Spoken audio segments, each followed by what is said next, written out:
হঠাৎই এবার শ্রেয়া গাঙ্গুলি বাড়ির দোরগোড়ায় এসে হাজির হলো। হ্যাঁ বন্ধুরা, ভিডিওটা লাইক দিয়ে দেখতে থাকুন। একদিকে যখন কিনা কুসুমের অন্তঃসত্ত্বা হওয়া নিয়ে বাড়িতে দ্বন্দ্ব পেকে যায় এবং আয়ুষ যখন বলতে থাকে যে কাকিমণি মুখ সামলে কথা বলো, তুমি যা জানো না সেটা নিয়ে খামোখা অশান্তি করার চেষ্টা করো না। অন্যদিকে এই সমস্ত কিছুর মাঝে যখন কিনা হঠাৎ করেই শ্রেয়া বাড়ির চৌকটে এসে হাজির হয় এবং শ্রেয়াকে দেখা মাত্রই যখন কিনা সমস্ত লোকেরা অবাক হয়ে যায় এবং দৌড়ে গিয়ে অনুশ্রী যখন বলতে থাকে যে আচ্ছা বাবু, তুমি আমাকে একটা কথা বলো তো, তুমি এখানে কি করে এলে? তোমাকে এখানে কে বা নিয়ে এসেছে এবং কে তোমাকে এখানে দিয়ে গিয়েছে বলো তো?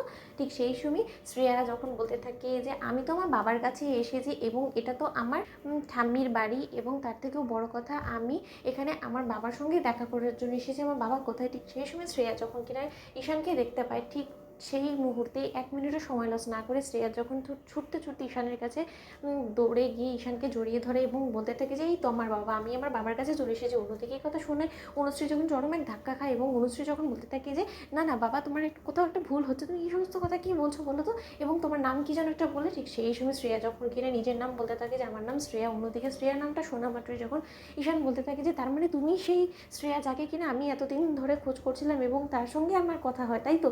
তাহলে তোমার সঙ্গে যখন আমার কথা হয় তাহলে নিশ্চয়ই তোমাকে কেউ না কেউ তো এখানে নিয়ে এসেছে, কিন্তু তুমি আমাকেই কেন বাবা বলছো সেটা তুমি বুঝতে পারছি না, এবং তুমি খুঁজে খুঁজে আমার অ্যাড্রেসই বা কোথা থেকে পেলে বলো তো? অন্যদিকে শ্রেয়া যখন কিনা বলে থাকে যে বারে আমার ঠাম্মির বাড়িতে আমাকে পৌঁছে দেবে না সেরকম লোকের কি অভাব রয়েছে বলো তো? তোমাদের বাড়িতে সমস্ত লোকেরই চেনে। যখন কিনা আমি বলেছি না যে আমি গাঙ্গুলি হাউসে ঈশান গাঙ্গুলির বাড়িতে যাব, তখন একবারই আমাকে এখানে নিয়ে এসেছে, আমাকে আর কোনো রকম কোনো অ্যাড্রেস খুঁজতে আর কোনো রকম কোনো কষ্ট পোহাতে হয়নি। অন্যদিকে এই কথা শুনে ইন্দ্রাণী গাঙ্গুলি যখন বলতে থাকে যে সমস্ত কিছু কী বলছে এই বাচ্চা মেয়েটা বলো তো ঈশান।